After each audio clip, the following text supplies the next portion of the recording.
Alhamdulillahirabbil alamin wa bihi nasta'in wala umurid dunya waddin wassalatu wassalamu ala asyrafil anbiya'i wal mursalin wa ala alihi wa sahbihi wa man tabi'ahum bi ihsanin ila yaumiddin amma ba'd. Allahumma iftah lana hikmatak wansur alaina min khazain rahmatika ya arhamar rahimin. Kita mulakan kelas kita yaitu filsafat pendidikan dengan sama-sama membaca Al-Basmalah. Alhamdulillah, pada kesempatan siang ini kita akan masuk pada perkuliahan perdana yaitu filsafat pendidikan, dan kalian Bapak anggap mahasiswa yang beruntung yang mendapatkan mata kuliah filsafat pendidikan di prodi PAI, ya, prodi Pendidikan Agama Islam. Dan pada kesempatan ini sebagai pengantar Bapak perlu menjelaskan deskripsi mata kuliah ini. Yang jelas sebagai calon, ya, sarjana pendidikan Islam, semestinya kalian mesti dibekali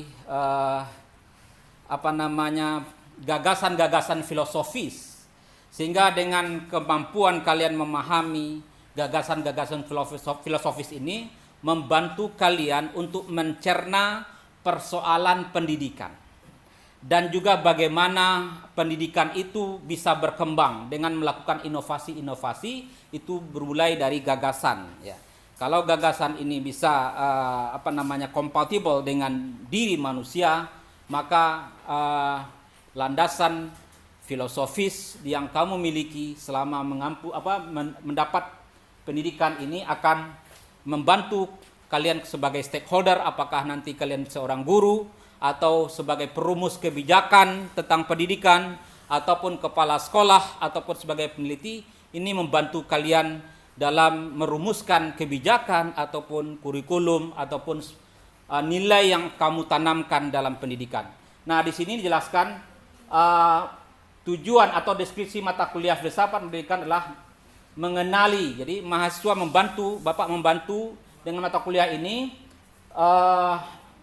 mengenali pengetahuan dalam bentuk perspektif filosofis baik Barat maupun Islam pada pendidikan dan keterkaitannya dengan konsep dan teori-teori pendidikan, khususnya tentang konsep manusia, konsep ilmu, dan metode dan sistem. Dan juga filsafat pendidikan Pancasila sebagai filsafat hidup bangsa, karena kita ini menjadi bagian dari bangsa Indonesia, maka filsafat Pancasila, filsafat pendidikan Pancasila perlu juga kita ketelaah dalam mata kuliah ini. Dan juga sebagai orang Islam, sebagai seorang calon sarjana pendidikan Islam, perlu juga kita telaah bagaimana filsafat pendidikan Islam.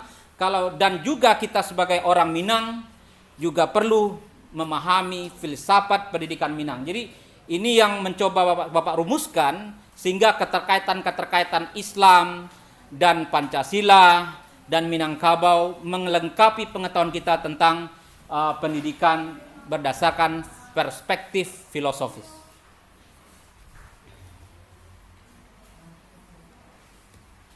Selanjutnya capaian pembelajaran. Nah, ini dari sikap, ya, pasti, ya, karena ini pertemuan pertama, Bapak jelaskan deskripsi, terus bagaimana capaian pembelajaran lulusan ataupun dari sikapnya apa.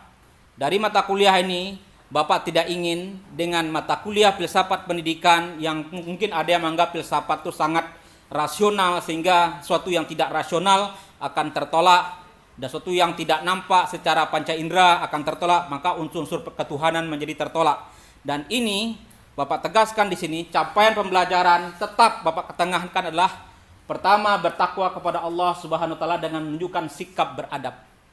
Itu sikap yang pertama. Kemudian yang kedua adalah menjunjung tinggi nilai ajaran Islam dan menjalankan tugas kemanusiaan pendidikan yang ada di Indonesia, karena kita ini adalah warga negara Indonesia.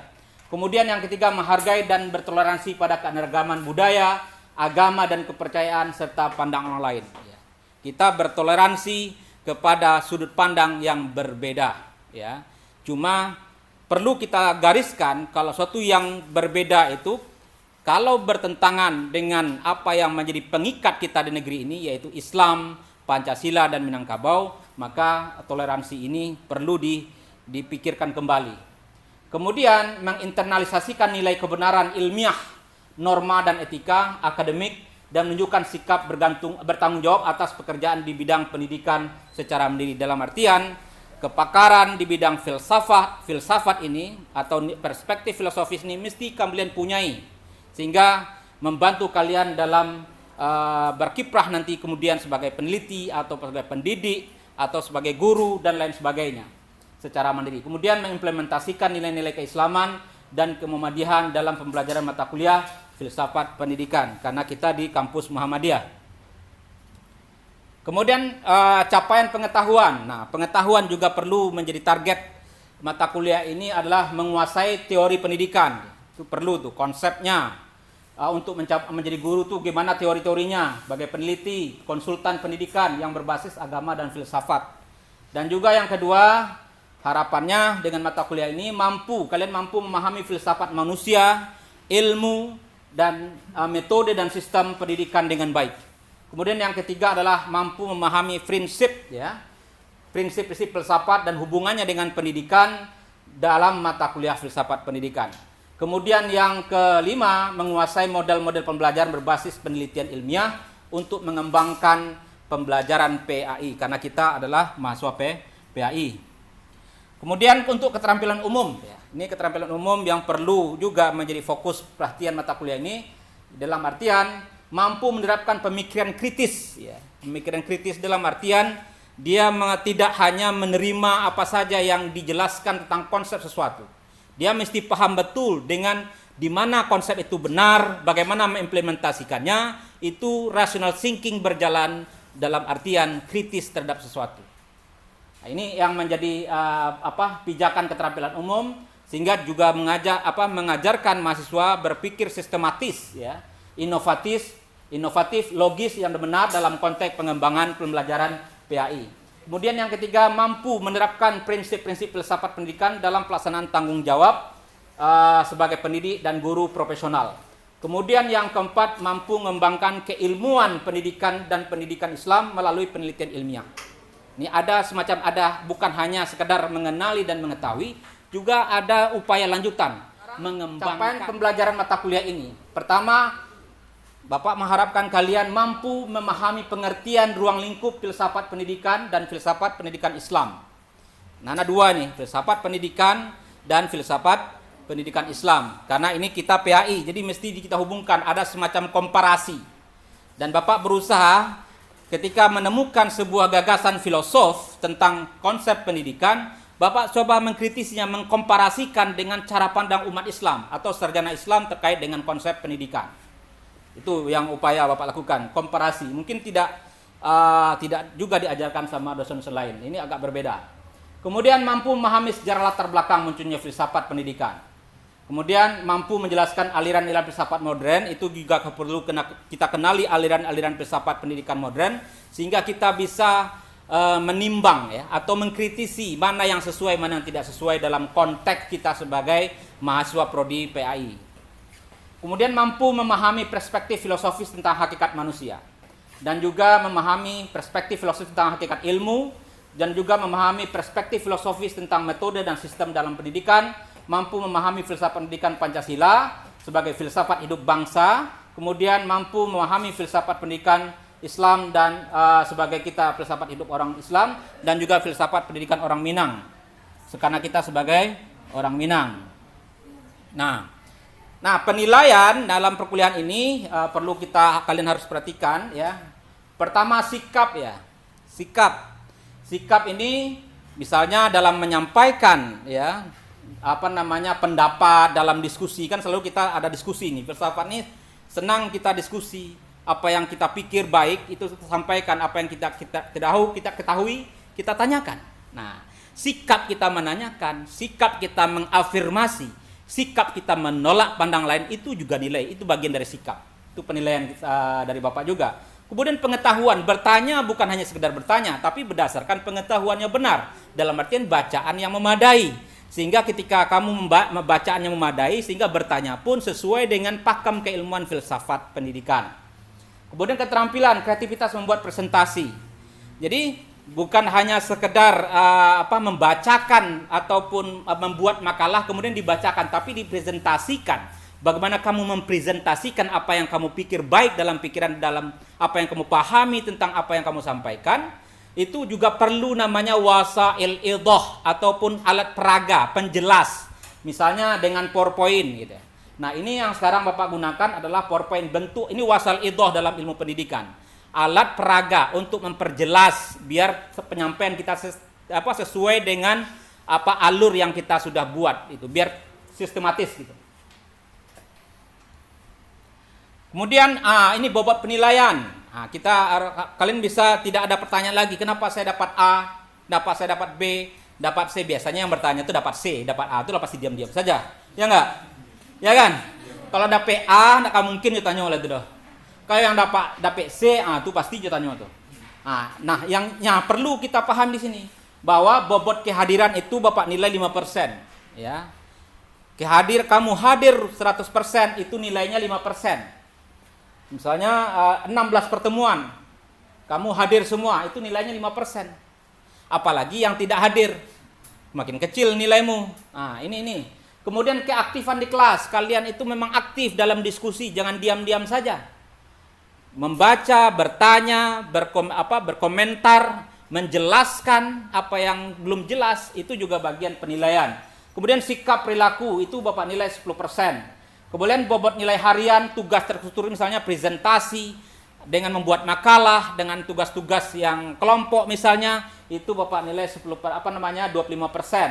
Kemudian ujian UTS, ujian tengah semester 25%. Kemudian UAS 25%. Jadi semua total adalah 100%. Kemudian metode pembelajaran, ya nanti bisa dikombinasikan. Apakah kalau materi itu perlu penjelasan secara analog, itu Bapak sampaikan secara ceramah misalnya. Dan juga dengan diskusi, dan juga berdasarkan panduan bacaan. Misalnya kalau apa yang literatur yang tepat yang untuk menggali pemahaman filosof itu, jadi Bapak sarankan buku kalau kalian bertanya. Ada buku-buku yang representatif untuk menayangkan gagasan seorang filosof tentang pendidikan. Kemudian penelitian kepustakaan, juga ada kreativitas kalian untuk membaca, mencari literatur yang memadai, yang sesuai dengan apa yang menjadi tugasan di setiap sesi atau dalam tema pembahasan. Ini tugas terstruktur. Membuat makalah, presentasi makalah, kemudian review jurnal. Kalian juga harus terbiasa dengan membaca jurnal. Karena sekarang ini tren bahwa semua gagasan yang sifatnya ilmiah itu dituangkan dalam bentuk jurnal. Jadi kalau kita update jurnal, semua isu-isu tentang pendidikan, khususnya filsafat pendidikan, itu akan dapat informasi secara utuh dan terlalu terbaru gitu.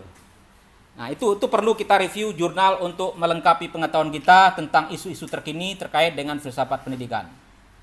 Nah, sekarang kita masuk ke materi.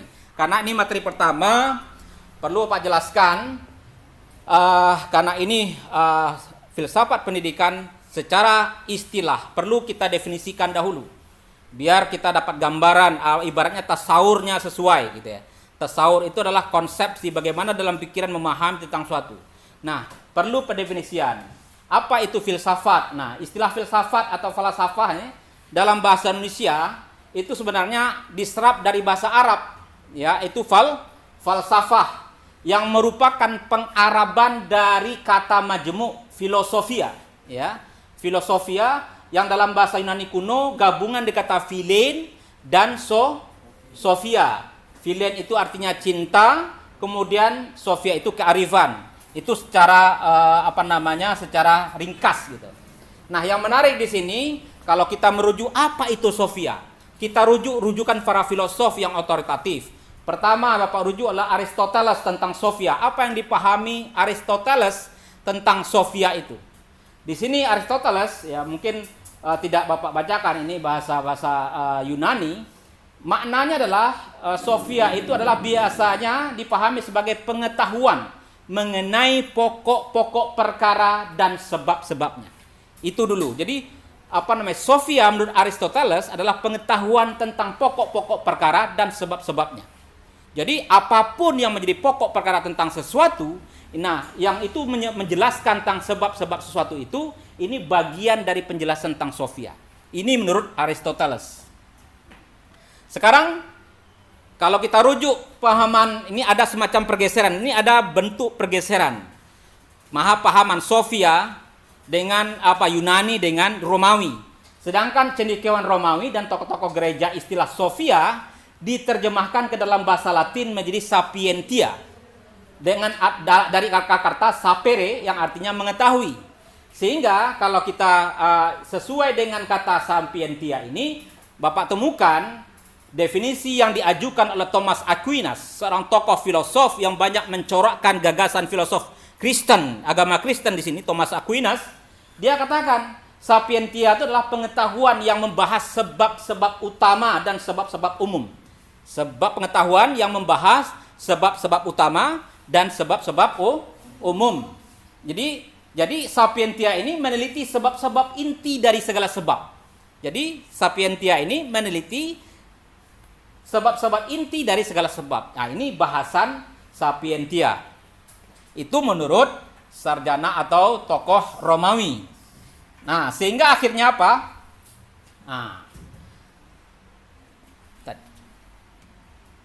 Jadi akhirnya dari dua definisi Yunani kemudian Romawi, sehingga boleh Bapak ambil garis benang merah ya. Ilmu pengetahuan dalam artian istilah filsafat itu adalah ilmu pengetahuan yang dicapai manusia dengan akal pikirannya. Ilmu pengetahuan yang dicapai manusia dengan akal pikirannya. Nah, diistilahkan dahulu itu para filosof. Kalau tadi kan filsafat.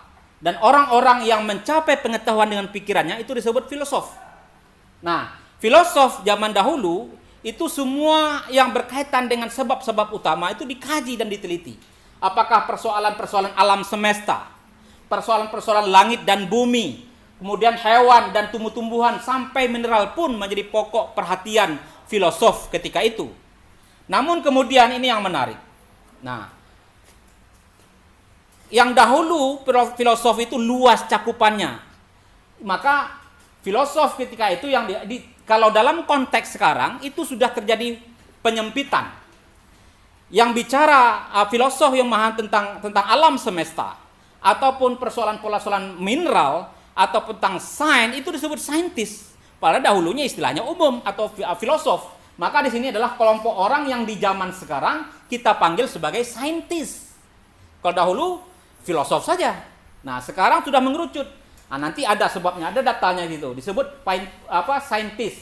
Karena waktu itu ya belum dikenal pemisahan antara perbedaan sempit seperti yang kita kenal saat ini antara filsafat dan sains. Dan filosof dengan saintis. Itu belum ada pemisahan itu. Antara ahli biologi dan ahli geologi, antara ahli fisika dan ahli kimia dan lain sebagainya. Namun di masa Isaac Newton yang hidup abad ke-17, akhir abad ke-17 dan awal abad ke-18, kajian fenomena alam yang kini kita namakan fisika ya, ataupun masih disebut filsafat alam. Nah, maka judul penulisan Isaac Newton adalah Philosophiae Naturalis Principia Mathematica, prinsip-prinsip matematis dari filsafat alam. Adapun istilah saintia dan turunannya atau sains dalam arti yang sempit baru marak digunakan sejak 2 abad terakhir ini. Berarti sudah mengerucut itu antara filsafat dengan sains. Nah, akibatnya terjadi semacam penyempitan. Itu akibatnya apa? Istilah filsafat mengalami pengerucutan hingga akhirnya dimaknai tak lebih dari sekedar kajian spekulatif terhadap asal-usul dan pokok-pokok yang mendasari sesuatu.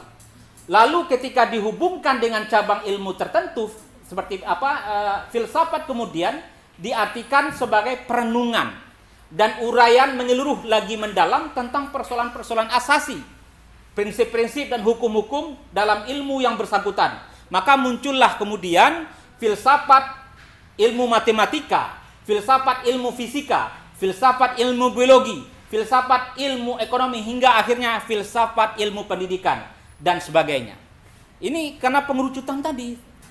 Dahulunya tidak ada istilah pemisahan antara sains dengan falsafah. Nah, sekarang dalam Islam, ya. Nah, ini fakta juga ini dalam kajian ini. Situasi pemisahan penyempitan terjadi, ini memperparah, memperburuk, ya. Adanya kampanye anti metafisika, ya, yang dimotori pengusung logical positivism alias logical empirism seperti Bertrand Russell, Alfred Jules Ayer, Ludwig Wittgenstein, dan Rudolf Carnot. Itu mereka yang notabene-nya adalah seorang dianggap filosof, ya. Mereka dianggap filsafat bukan ilmu tentang Tuhan, ya. Yang tadinya filosof itu membahas tentang alam semesta, alam metafisika, sehingga membahas tentang Tuhan itu masuk dalam bagian kajian falsafah. Namun bagi mereka yang mengkampanyekan anti metafisika dengan pengusung logical positivism, logical positivism dan logical empiricism, ini mengatakan filsafat itu bukan ilmu tentang Tuhan, tapi alam dan manusia yang kini sudah dikapling-kapling menjadi teologi, fisika, biologi, kimia, psikologi, antropologi, sosiologi, ekonomi, pendidikan dan sebagainya. Akan tetapi, ya, uraian logis tentang matematisasi bahasa yang digunakan oleh ilmuwan sebagai medium penyampai pengetahuan ini. Jadi inti doktrin mereka ini tersimpul dalam ungkapan Wittgenstein yang masyhur, "Wovon man nicht sprechen kann, darüber muss man schweigen." Dalam artinya, kalau kita ikuti pendapat ini, sehingga sampai Plato pun, Aristoteles pun tidak pantas disebut filosof ataupun sebagai saintis, karena memang yang dia anggap hanya suatu yang sifatnya fisik saja. Maka menguatlah logika positivism tadi. Jadi sesuatu yang nampak zahir saja. Persoalan metafisika ditolak. Akhirnya kajian tentang ketuhanan ilahiyah terpinggirkan akibat ini. Jadi bagaimana menanamkan sesuatu dalam artian ilmu yang menjadi isi dari pendidikan itu. Nah, inilah yang disebut dengan penanaman suatu pada manusia, instilling something to man. Dan ada definisi yang sangat komprehensif, yang sangat metafisikal. Itu Bapak temukan definisi yang disampaikan oleh Syed Muhammad Naqib Al-Attas. Diistilahkan pendidikan itu adalah recognition, acknowledgement, progressively instilling into man of proper places of thing in the order of creation, ya, such that is lead to the recognition and acknowledgement of the proper place of God in the order being and existence. Maksudnya apa itu? Bagaimana rekognisi, pengenalan, pengakuan, ya, acknowledgement yang sangat progresif untuk satu ditanamkan kepada manusia. Bagaimana manusia itu mengenali makamnya, mengenali tempatnya, proper place of thing, bagaimana sesuatu itu sesuai pada tempatnya. Wadu syai' fi makani, oleh para ulama Imam Farun Ar-Razi mengatakan adab itu atau ilmu itu wad'u syai' fi makani, bagaimana meletakkan sesuatu pada tempatnya. Nah, di sini proper place of thing in the order of creation such that it lead to the recognition, acknowledgement. Jadi bukan hanya sekedar mengenali tapi juga mengakui. Kalau kalian mengenali Bapak tapi kalian tidak mengakui Bapak sebagai gurumu, itu juga bentuk kebiadaban, dalam artian tanpa adab. Kamu memahami sesuatu dari seseorang guru, tapi apa yang kamu pahami tidak kamu akui itu datang dari gurumu, seolah itu datang dari dirimu sendiri. Itu juga bentuk kebiadaban, ketiadaan adab. Itu kan bahasa Parsi itu istilahnya. B itu adalah tanpa adab adalah adab tanpa adab. Bahasan filsafat pendidikan. Pertama, what is the nature of man? Apa hakikat manusia?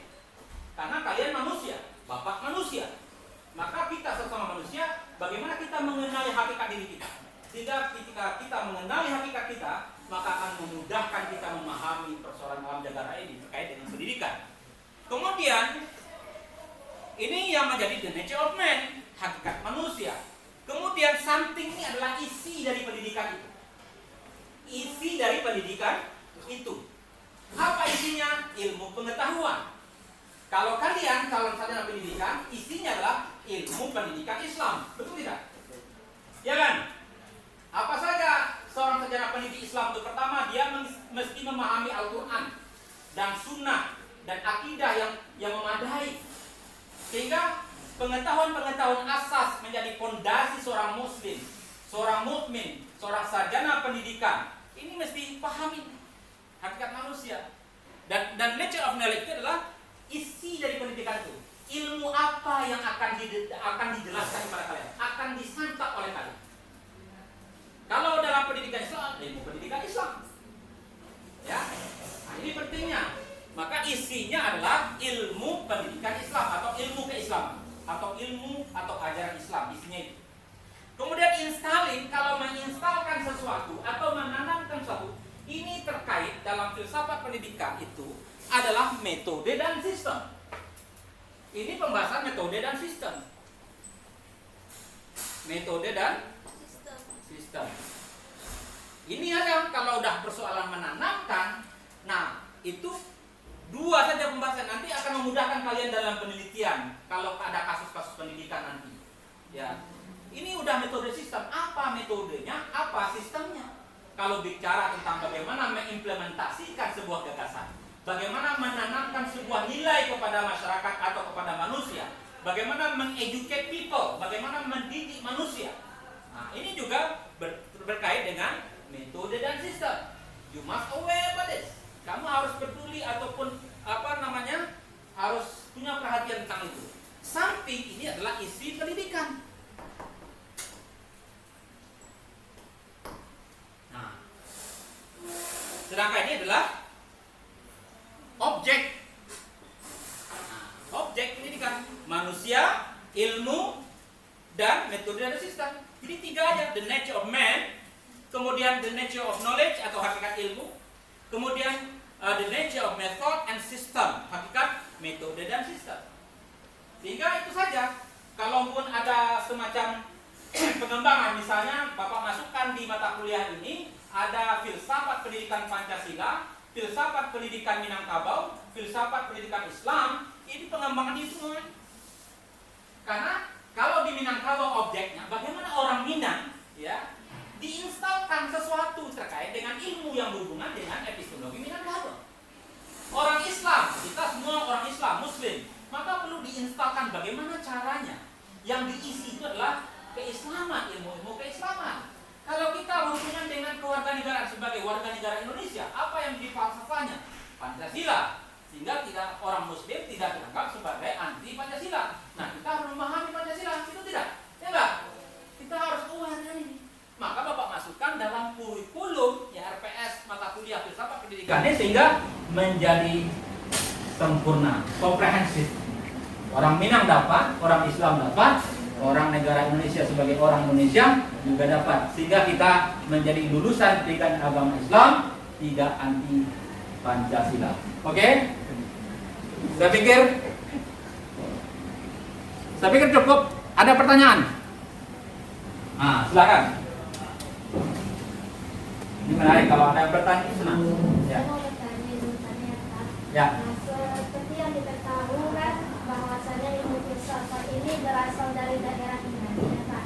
Ya. Nah, sedangkan orang daerah Yunani ini adalah orang yang ibaratnya orang yang pradewa, Pak. Nah, jadi ilmu filsafat itu kan berasal dari daerah itu pertama. Jadi ada sebagian orang yang mengatakan ilmu filsafat ini sangat tidak baik untuk dipelajari gitu, Pak. Ya. Malah bisa merusak akidah sendiri. Ya. Ada sebagian orang mengatakan seperti itu. Ya. Orang Islam ketika bersinggungan dengan tradisi filsafat, sehingga bersinggungan dengan tradisi mantik, logik. Ketika orang Islam belajar dua disiplin ini, menghasilkan yang namanya ilmu kalam. Kalian harus tahu itu. Ilmu kalam dihasilkan dari hasil interaksi orang Islam terhadap dua disiplin itu filsafat dan logik atau ilmu mantik. Mungkin itu saja karena waktu kita sudah habis. Kita cukupkan sekian. Kalau sudah nggak ada pertanyaan lagi, astaghfirukum minal khata'at wal ghalatat. Assalamualaikum warahmatullahi wabarakatuh. Waalaikumsalam warahmatullahi wabarakatuh. Naltaqi insyaallah fi usbu' al-qadim. Adit atau kita jumpa minggu depan. Amin.